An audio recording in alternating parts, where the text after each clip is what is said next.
Ayan guys, sa naguguluhan sa kwento, ito itutuloy ko po guys, or ipapaliwanag ko ng mas malinaw. Ayan, dito sa TV. Ayan, magandang gabi, konbanwa, ohayo gozaimasu, lahat ng greetings, ayan, sa ating mga kababayan.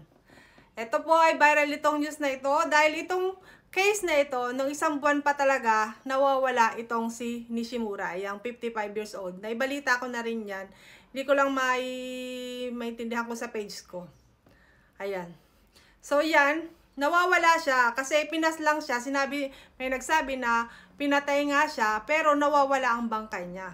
Ayan guys, yung si Nishimura. At that time, natukoy na yung pumatay. Ito nga si Ogami. Isa siyang company executive o may posisyon pa sa company guys ha. 49 years old. At ito naman naka-pink, ang present girlfriend nitong si Ogami. Ha? Present girlfriend niya, ex-girlfriend ni Nishimura. So, yung tatlo na yan guys, ang magkakaugnay ano. Ex-present. Ayan. Ex-present. So, yon. So, yun ang naging sitwasyon nilang tatlo. So, pinatay niya nga itong si Nishimura gamit ang kutsilyo. So, yun, balita na yun sa TV. Pero that time, nang ibinalita nga sa TV, ay nawawala ang bangkay. At ngayon, nahanap na nila ang bangkay last September 19 po, Friday, sa Mukawacho, Hokkaido. So, nakita nila dun yung bangkay na nakalibing at naagnas na. At bakit mayroon pong nasa taas? Ayan, may isa pang suspect na nasa taas. Ito naman po ay pinangalanan nilang si Umesu. Ayan. Umesu. Oh, Umesu ang pangalan niya.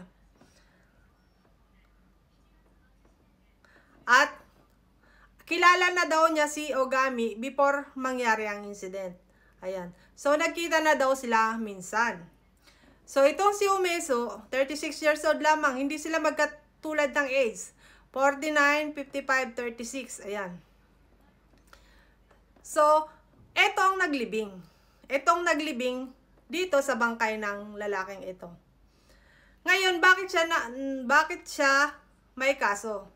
Dito po sa Japan, once na iniwan nyo ang bangkay, nakita nyo ng patay at iniwan nyo ang bangkay, hindi nyo inireport sa pulis, malaki pong kaso ito. Ang tawag po sa kaso na yon, kahit hindi kayong pumatay, ay abandon of corpse. Malaki pong kaso yan.